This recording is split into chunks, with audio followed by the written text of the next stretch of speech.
Kisah pendeta yang berdialog dengan kepala Sayyidina Hussein hingga masuk Islam. Dilansir dari buku Mega Tragedi karya Abbas Syai Rais Kermani, inilah kisah pendeta Nasrani yang masuk Islam setelah berdialog dengan jenazah kepala Sayyidina Hussein radhiyallahu anhu.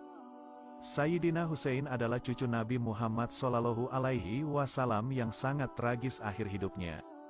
Orang-orang yang membenci beliau, sangat kejam dalam membunuh dan menggorok leher beliau hingga putus. Bahkan sesudah wafat, jenazah kepala beliau diarak keliling kota oleh penguasa. Namun, di balik kisah menyedihkan ini, ada peristiwa gaib menakjubkan yang dialami oleh seorang pendeta Nasrani. Ketika sang pendeta bertemu dengan jenazah kepala Sayyidina Hussein, hidayah Allah lalu turun kepadanya dan akhirnya ia pun memeluk agama Islam. Berikut ini kisah selengkapnya. Dikisahkan, dahulu Ibnu Ziyad pernah menginstruksikan supaya jenazah kepala Sayyidina Hussein diarak ramai-ramai menyusuri jalanan kota Kufah. Diriwayatkan, saat Zaid bin Arqam sedang duduk, kepala Sayyidina Hussein lewat di sampingnya. Saat berada di hadapan, Zaid bin Arqam mendengar bahwa kepala Sayyidina Hussein melantunkan surat Al-Kahfi ayat 9. Yang artinya, atau kamu mengira bahwa orang-orang yang mendiami gua dan yang mempunyai Rakim itu, mereka termasuk tanda-tanda kekuasaan kami yang mengherankan. Peristiwa itu lantas membuat Zaid bin Arqam merinding hingga bulu kuduknya sampai berdiri. Ia lalu berkata, "Demi Allah wahai putra Rasulullah, kisah kepalamu lebih mengherankan dan lebih mencengangkan." Kisah ini sebagaimana keterangan Syekh Mufid dalam kitab Al-Irsyad pada juz 2, hal 117. Kemudian, saat arak-arakan kepala Sayyidina Hussein berhenti di sisi sebuah biara, ada seorang pendeta yang menaruh kepala Sayyidina Hussein di dalam sebuah kotak. Sedangkan, ada riwayat dari Kutub Rawandi yang mengisahkan bahwa kala itu kepala Sayyidina Hussein ditancapkan di mata tombak. Kemudian orang-orang duduk mengelilingi dan menjaga kepala itu. Orang-orang itu semalaman pesta mabuk-mabukan miras dan memakan makanan dengan lahapnya. Saat sedang asyik-asyiknya, tiba-tiba orang-orang itu melihat ada tangan yang keluar dari tembok biara. Ajaibnya tangan itu menulis syair di dinding memakai pena besi. Isi syair itu adalah, "Apakah umat yang membunuh Husain mengharap syafaat kakeknya pada hari perhitungan?" Menyaksikan hal itu, mereka lalu merasa ketakutan.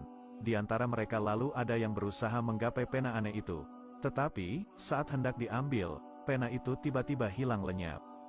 Kemudian, saat mereka mau meneruskan aktivitas lagi, tiba-tiba pena ajaib itu nampak lagi dan menulis sebuah syair.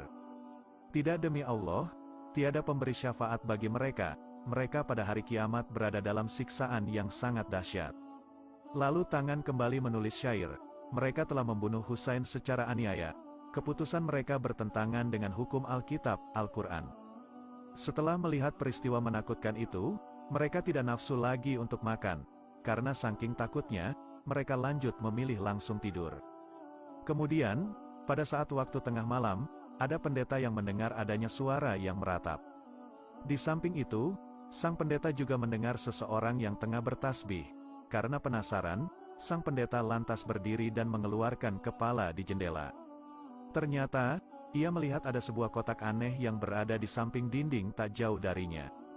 Saat itu terlihat pancaran cahaya-cahaya terang dari langit. Para malaikat turun dari langit seraya berucap, "Salam sejahtera bagimu wahai putra Rasulullah. Salam sejahtera bagimu wahai Aba Abdillah. Salawat dan salam Allah bagimu."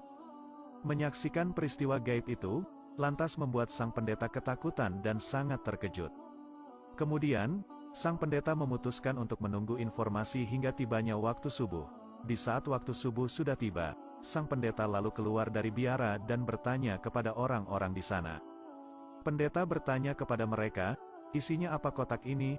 Orang-orang menjawab, "Ini adalah kepalanya Husain bin Ali." Pendeta melanjutkan pertanyaannya, "Siapakah nama ibundanya?" Mereka menjawab, yaitu Fatimah Az-Zahra, sang putri Nabi Muhammad Shallallahu Alaihi Wasallam. Mendengar hal itu, sang pendeta lalu berkata, "Celaka kalian atas apa yang sudah kalian perbuat.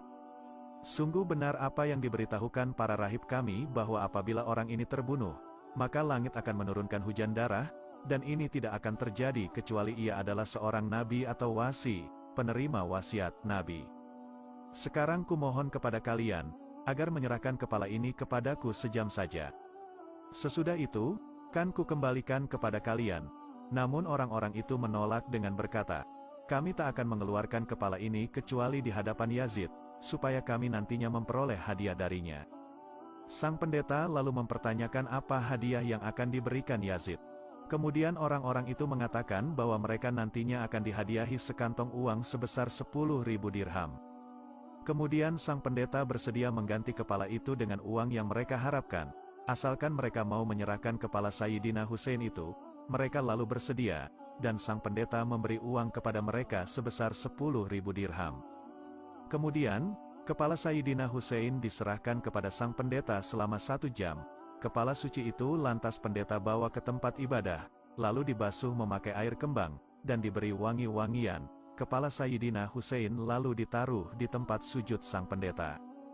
Pendeta lantas menangis seraya berkata, "Wahai Aba Abdillah, sesungguhnya diriku sangat menyesal tak berada di Karbala hingga dapat mempersembahkan nyawaku untukmu.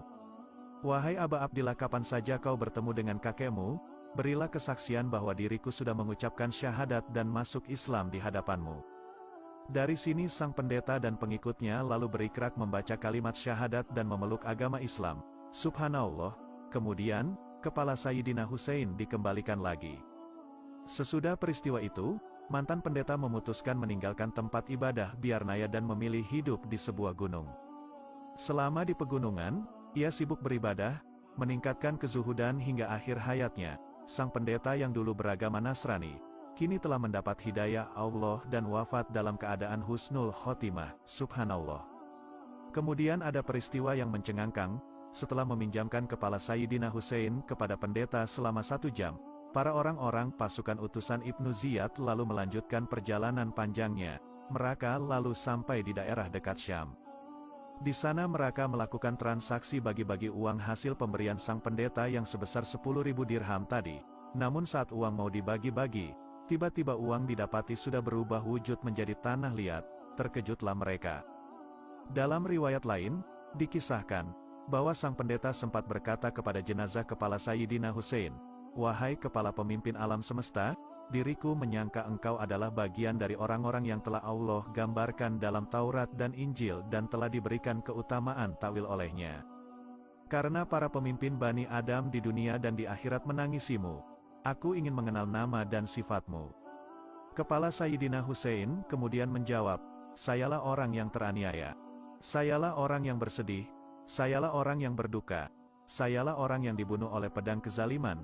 Sayalah orang yang dizalimi dengan perang melawan orang durhaka.